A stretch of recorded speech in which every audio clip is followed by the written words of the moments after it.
Imagine you want Python to remember your name, age, and scores. How does how does Python will store your information? So this is where the variables comes in. So in today's class you will learn the most important topics in the Python programming, that is variables and data types. Let's get started. Hello everyone, welcome back to Shivam Tech Institute Bidar. So this is day 2 Python programming course.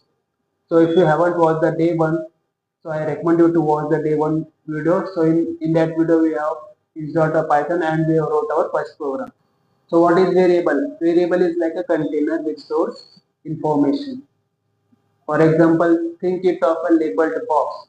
So in a box we put a different types of information in different boxes, right?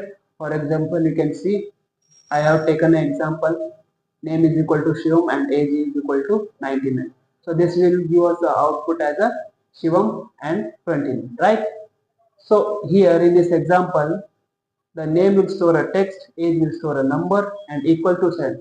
This is called an assignment operator. Okay, equal to is an assignment operator which assigns a value to the variable. Okay. Now the variable naming rules.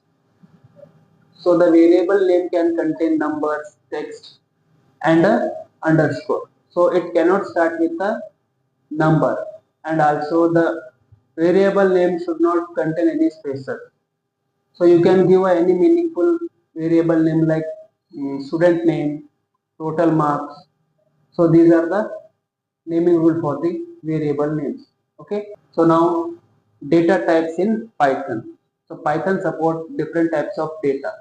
You can see the basic data types here. First one is this one, string. Okay. String stores the text type, and next integer stores the numbers. After that floating point stores the decimal numbers.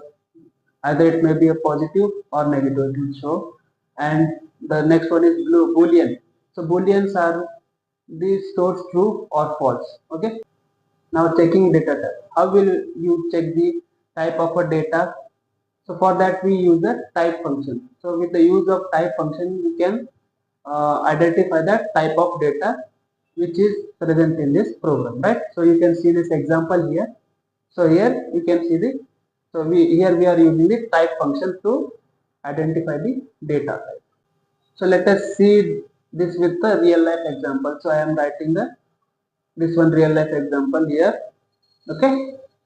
So in this example we are taking a student name, his age, his course, okay, and fees, and is completed or not. Okay. This is the real life example for the Python program. So most common mistakes are done by beginners is they forget quotation.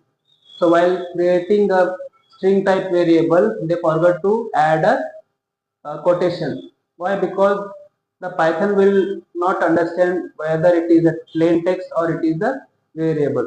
So to understand the Python, we have to, while creating a variable, especially the string type, so we have to enclose in a double quotation or a single quotation.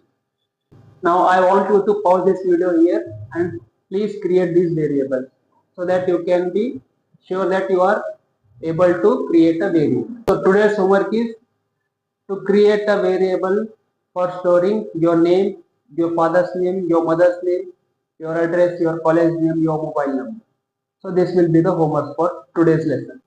Excellent. Today we have learned what is variable, how to create variable, the basic different data types, int, float, boolean type, and string.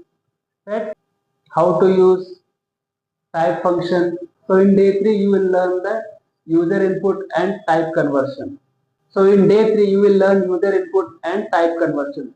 So where you can create the interactive Python programming where the user can view the. If you found this video helpful, so like this video, comment day 2 completed, so share with this your friends, subscribe to Shivam Tech Institute Bidar and turn on the notification so you don't miss the day 3.